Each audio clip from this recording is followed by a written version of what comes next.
Our 20th question is, find the energy in kilowatt hour consumed in 10 hours by 4 devices of power 500 watt each. So here time is 10 hours and power each device is using is 500 watt. So P equals to 500 watt they are using. Now we have to find out energy consumption. So we know that formula is P equals to energy divided by time. We have to find out the energy. We know the power. Here power is 500 watt, that we have to convert it into kilowatt. So 1 kilowatt equals to 1000 watt. Now we have 500 watt. So here we have to divide. So 500 watt divided by 1000. So we will get here 0.5 kilowatt.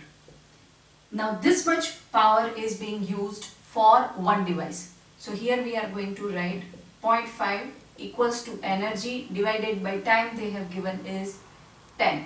So energy equals to 0.5 into 10.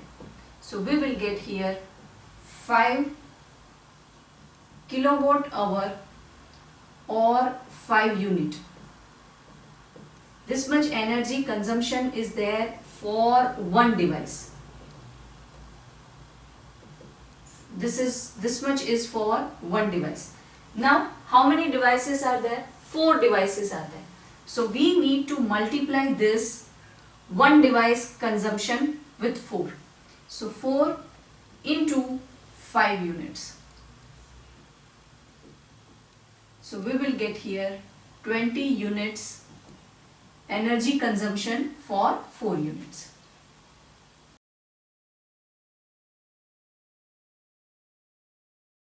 Our 21st question is, a freely falling object eventually stops on reaching on the ground. What happens to its kinetic energy?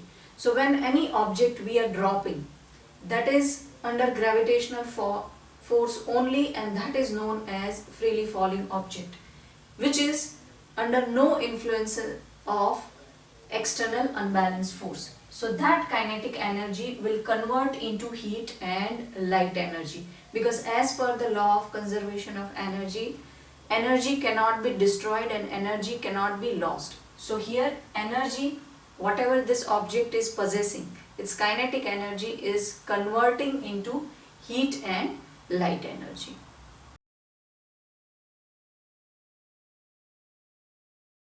So hope this video has solved your doubt. In coming videos we are going to learn some more important concept.